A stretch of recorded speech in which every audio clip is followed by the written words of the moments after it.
Hey, I want to talk about grace again today.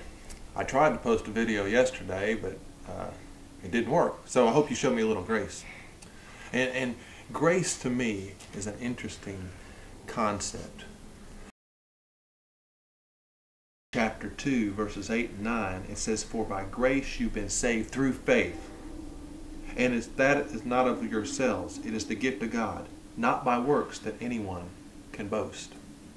You see, in the Christian world, we're real good at talking about grace when it comes to becoming a believer, a follower of Christ, a Christian. But what happens after a person accepts that grace? We don't really talk about grace in the Christian life that often. You see, what we often happen is a to-do list. You know, we check off, I've had my daily time with God, a devotion, a quiet time, whatever you call it. You check off whether or not you have witnessed to someone. You check off if you've been to church on Sunday morning, Sunday night, Wednesday, every night of the week, whatever it might be, you check it off. You check off if you've been in Bible studies. You have a checklist. Check, check, check. It's all about what you can do for God rather than what God can do through you. But you see, grace is more than that. Grace is something that should be a part of our Christian life after we become a follower of Christ, as well as when we accept Christ. In fact, in Galatians 2:20 and 21, it says this, "I have been crucified with Christ, and it is no longer I who live, but Christ lives in me." You see, we die to ourselves, and Christ lives through us.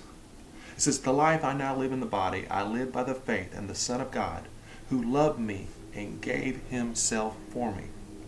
I do not set aside the grace of God for righteousness.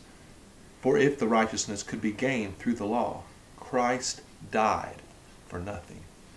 You see, I think we teach kind of a half-grace theology in Christianity. We talk about grace coming to Christ, coming to accept Him as our personal Lord and Savior or the leader of our life. But we don't talk about the grace afterwards. We don't show grace for our own lives and the lives of others. You see, the key to the Christian life is letting Christ live through us, not a checklist of what we can do for Him. So we serve Him out of gratitude.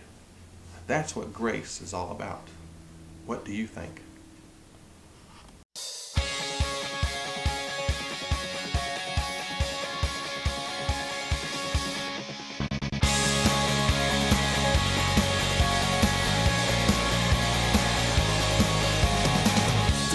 Day